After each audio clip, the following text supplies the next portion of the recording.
Hell, speaking of that, you familiar with Randy Lanier? No.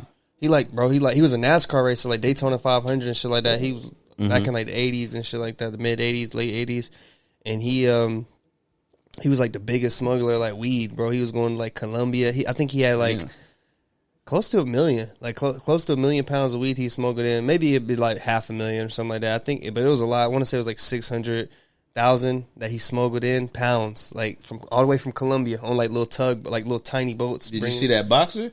There's a boxer. I believe he's Russian. I can't remember his name, but it's a name you might have seen before.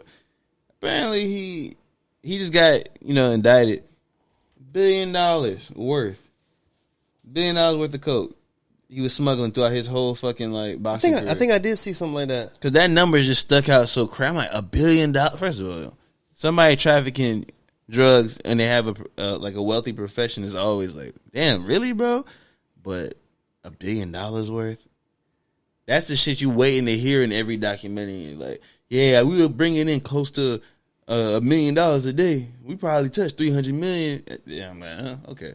And all that, but $1 billion is $1 billion. And that stuff be fun in they like career. Like the NASCAR guy Randy, he didn't have any fun. He had a lot of like they got to get the big backings from the companies, the sponsors, to like really get their cars going, their careers really.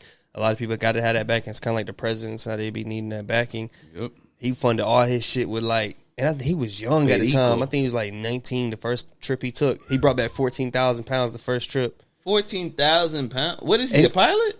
No. He was a NASCAR racer. Like he would literally he'd be racing while he got shit coming in. He said like before, I think it was like 1986. He was getting like followed by the DEA. He going to a race. He in the middle of a race right now, and like he also got a boat off the shore of Florida with pounds of weed on the shore. They would literally have to smuggle it in through the night. They got pounds and pounds coming in. You know, people walk the beach at night.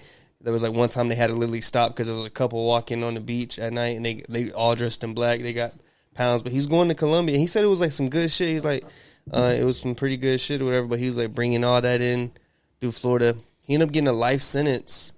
Yep. He ended up getting a life sentence or whatever. But he only served 27 because like he didn't get pardoned or anything like that. But they did change some stuff. Like when Obama was president, they changed. They like went looking into people cases that were like nonviolent crimes. They're supposed to reverse the drug, the ones that from the Kingpin shit.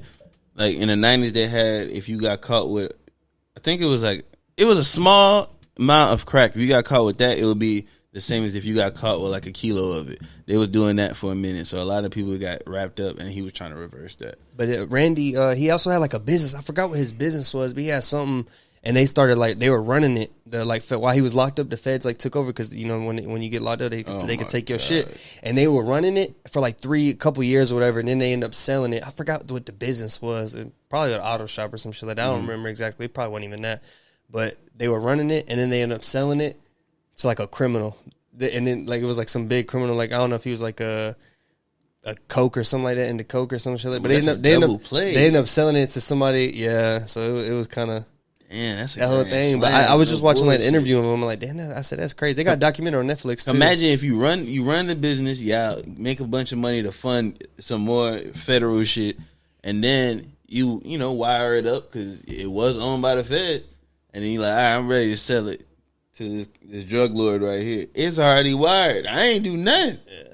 Yeah. This ain't an elite. It was already in there. I forgot to take it out. But look what I found, Chief. That's double play. Grand slam.